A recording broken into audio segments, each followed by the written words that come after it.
ಧನುಸ್ಸು ರಾಶಿ, ದೂರ ದೂರಿನ ಪ್ರಯಾಣ ಅಥವಾ ಪ್ರವಾಸ, ಇದರಿಂದ ತೊಂದರೆ ಇದೆ, ಎಚ್ಚರಿಕೆಯನ್ನು ವಹಿಸಿ. ಸಾಕು ಪ್ರಾಣಿಗಳಿಂದ ಸಮಸ್ಯೆಯಾಗತ್ತೆ, ಆ ಎಚ್ಚರಿಕೆಯೂ ಕೂಡ ನಿಮಗೆ ಇರಬೇಕಾಗತ್ತೆ. ಮನಸ್ಸಿಗೆ ಬಂದ ಹಾಗೆ ವರ್ತಿಸಿದ್ರೆ, ಮನಸ್ಸಿಗೆ ಬಂದ ಹಾಗೆ ಮಾತಾಡಿದರೆ ಅವಮಾನ ನಿಮಗೆ, ತಪ್ಪಿತಸ್ಥರು ನೀವೇ ಅಂತಕ್ಕಂಥದ್ದು ನಿರ್ಧಾರವಾಗುತ್ತೆ. ಮಕ್ಕಳ ಮಾತು ನಿಮಗೆ ಶುಭ ಫಲವನ್ನು ನೀಡುತ್ತೆ, ತಾತ್ಸಾರ ಮಾಡಬೇಡಿ. ಏನೋ ಚಿಕ್ಕ ಮಕ್ಕಳು ಏನೋ ಹೇಳ್ತಾ ಇದ್ದಾರೆ, ಅವರ ಮಾತನ್ನು ಯಾಕೆ ಕೇಳಬೇಕು ಅನ್ನುವಂತಹ ಭಾವನೆಗಳಿದ್ದಂಥವರಿಗೆ ಆ ಮಕ್ಕಳ ಮಾತು ಪಥ್ಯವಾಗುತ್ತೆ, ಯಾವ ಪ್ರಯೋಜನಕ್ಕೂ ಬರೋದಿಲ್ಲ, ಅದು ನಿಮಗೇ ಅದು ಒಂದಷ್ಟು ನಷ್ಟಕ್ಕೆ ಕಾರಣವಾಗುತ್ತೆ ಎನ್ನುವಂಥದ್ದು. ಕುಟುಂಬದವರ ಸಹಾಯದಿಂದ ನಿಮ್ಮೊಂದಷ್ಟು ಸಮಸ್ಯೆಗಳು ಬಗೆಹರಿಯುತ್ತೆ. ನಿಮಗಿರತಕ್ಕಂತಹ ಸಮಸ್ಯೆಗಳಿಂದ ನೀವು ಪಾರಾಗಲಿಕ್ಕೆ ಅವಕಾಶಗಳಿರುತ್ತೆ. ದುರ್ಗಾದೇವಿಯನ್ನು ಪ್ರಾರ್ಥನೆ ಮಾಡಿ ಶುಭವಾಗಿ. ಮಕರ ರಾಶಿ, ಕಟ್ಟಡಕ್ಕೆ ಸಂಬಂಧಪಟ್ಟಂತಹ ಕಾಮಗಾರಿ ಅಥವಾ ಅಲ್ಲಿ ಕೆಲಸ ಮಾಡ್ತಕ್ಕಂಥವ್ರಿಗೆ ಈ ದಿವಸ ಸ್ವಲ್ಪ ಮಟ್ಟಿಗೆ ಶುಭ ಮತ್ತು ಲಾಭ ಇರುವಂಥದ್ದು. ಆದರೆ ಕೆಲಸ ಮಾಡುವಾಗ ಜಾಗ್ರತೆಯನ್ನು ವಹಿಸಿ. ಹಾಸ್ಯ ಜೊತೆಗೆ ಸೇರಿಸಿಕೊಂಡು ಕೆಲಸ ಮಾಡ್ತಾ ಇರುವಾಗ ನಿಮ್ಮ ಕರ್ತವ್ಯದ ಬಗ್ಗೆ ನೀವೇನೋ ಲೋಪ ಮಾಡಿಕೊಂಡು ತೊಂದರೆಗೆ ಸಿಗಹಾಕೊಳ್ಳುವಂಥದ್ದು ಬೇಡ ಅಂತ ಅರ್ಥ.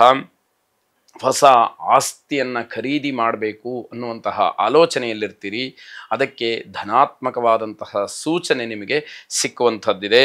ವ್ಯಾಪಾರದಲ್ಲಿ ಅತಿಯಾದಂತಹ ಬೇಡಿಕೆಯಾಗಲಿ ಅವಕಾಶಗಳಾಗಲಿ ನಿಮಗೆ ಹೆಚ್ಚಾಗಿ ಸಿಕ್ಕುವಂಥದ್ದಿದೆ.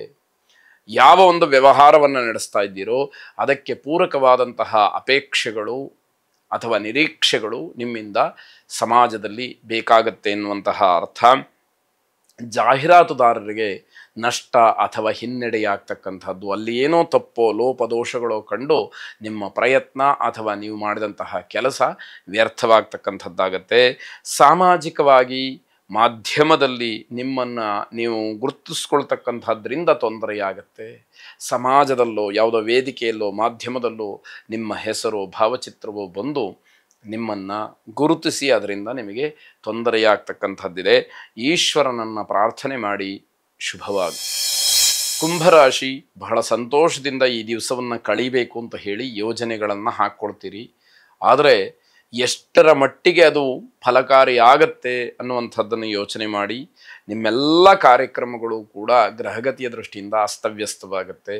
ನೀವು ಅಂದ್ಕೊಳ್ಳೋದೇ ಒಂದು, ಅಲ್ಲಿ ನಡೆಯುವುದೇ ಒಂದು, ಹಾಗಾಗುವಂತಹ ಸಂದರ್ಭಗಳು ಹೆಚ್ಚಾಗಿದೆ ಅಂತ ಅರ್ಥ. ತಾಯಿಯವರಿಗೆ ಹೃದಯಕ್ಕೆ ಸಂಬಂಧಪಟ್ಟಂತಹ ಸಮಸ್ಯೆ, ಹೃದ್ರೋಗ ಕಾಣಿಸ್ಕೊಳ್ಬೋದು, ಎಚ್ಚರಿಕೆಯನ್ನು ವಹಿಸಿ. ಪ್ರೀತಿಪಾತ್ರರ ಜೊತೆಯಲ್ಲಿ ಕಾಲ ಕಳೆಯುವುದಕ್ಕೆ ಅಥವಾ ಸಮಯವನ್ನು ಮೀಸಲಾಗಿಟ್ಟು ಅವಮಾನಕ್ಕೆ ಅವಕಾಶವನ್ನು ಮಾಡಿಕೊಳ್ತೀರಿ ಅಂತ ಅರ್ಥ. ನಿಮ್ಮ ಮನಸ್ಸನ್ನು ಸರಿಯಾಗಿ ನಿಮ್ಮ ಹತೋಟಿಯಲ್ಲಿ ಇಟ್ಕೊಳ್ತಕ್ಕಂತಹ ಪ್ರಯತ್ನವನ್ನು ನೀವು ಮಾಡಿ. ಆದಾಯದ ಮೂಲಗಳು ನಿಮ್ಮನ್ನು ಹುಡುಕೊಂಡು ಬರುತ್ತೆ. ಕೇವಲ ಹಣಕ್ಕೋಸ್ಕರವಾಗಿ ನಿಮ್ಮ ಪ್ರಯತ್ನಗಳು ನಡೀತಾ ಇದ್ದರೆ ಅಂತಹ ಹಣವನ್ನು ನೀವು ಕೂತು ಜಾಗದಲ್ಲೇ ಸಂಪಾದನೆ ಮಾಡ್ತೀರಿ.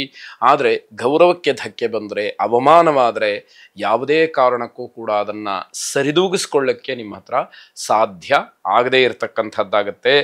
ಆಂಜನೇಯನನ್ನು ಪ್ರಾರ್ಥನೆ ಮಾಡಿ.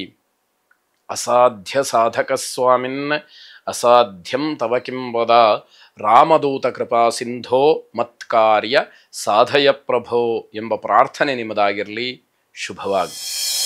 ಕೊನೆಯದಾಗಿ ಮೀನರಾಶಿ, ಚಿತ್ರರಂಗದಲ್ಲಿ ಕೆಲಸ ಮಾಡ್ತಕ್ಕಂಥವ್ರಿಗೆ ಬಹಳ ಶುಭವಾಗತಕ್ಕಂತಹ ದಿವಸ ಇದು.